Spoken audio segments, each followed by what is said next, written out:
बात में जितनी चाला थी, आधे चाला एक क्लब की थी जो उनकी बाप दादा ने फुटपाथों में संपत्ति को दान दे के गए थे।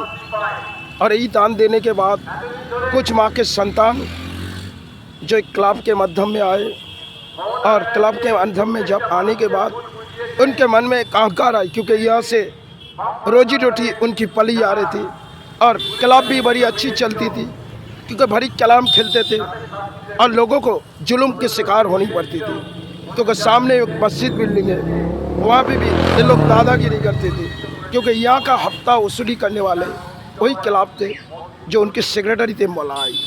लेकिन मौलाई घोष ने इस जगह पर जो कुछ काम किए और उसकी हकदार सिर्फ उन्हीं की फैसला लेनी पड़ेगी। इन चाला जितनी दूर तक चाला है, इनकी आधा चाला इन मॉर्निंग स्टार क्लब की थी। लेकिन ये लोग सोचे थे अपने बाप दादा की पैतृक संपत्ति है, इसे हम रोक के रखेंगे।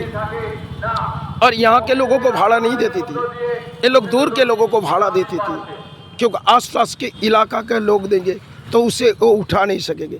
इसलिए वो लोग ने बाप दादा की संपत्ति बना के रखे थे।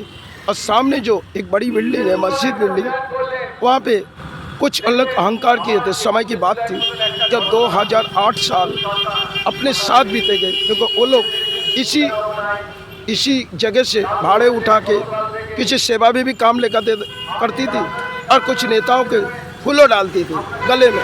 लेकिन वो नेता क्या थे? भारत से यही पूछना चाहते, जो नेता इस जगह के औरतों शायद जब फूलों के माला उसे पहना जाते, उन लोग को होश नहीं है। जो आसपास के इलाका बस्ती बन चुकी एक रोड है, जिस रोड को बस्ती बनाए, इसमें कई बड़ी कहानी है।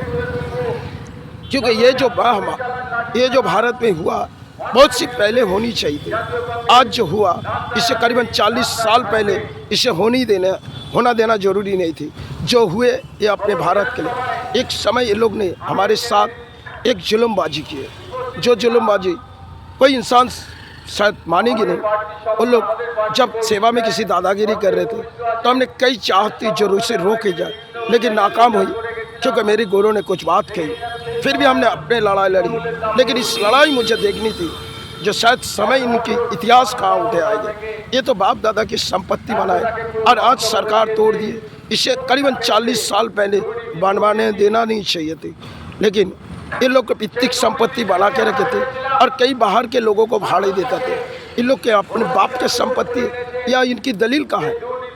ये तो सरकारी संपत्ति है, और सरकारी संपत्ति उनकी क्या दादा ने दलील उनके पास देखेंगे जो पैतृक संपत्ति बना लो? क्यों? इससे किसी के पास जवाब है? आप बोलेंगे फुटपाथों में अब क्यों अपराध के जुल्म के शिकार हो रहे? आप समाज को क्यों बदनाम कर रहे? अरे ये लोग खुद ही बदनाम है। ये चोर और डाकू के बीच लड़ाई है। इन चोरों की बस्ती है, ये चोरों के बस्ती से चले जाना अच्छा है। ये समाज जो है उचड़ी हुई समाज है, इसे तोड़ी गई तो बिगड़ी हुई। आज इसे करना नहीं, पुराने समय करना जरूरी था। आज तो नई ख्याल देश के आए जो शायद इसे तोड़ी गई। समाज जो की है इसे अच्छे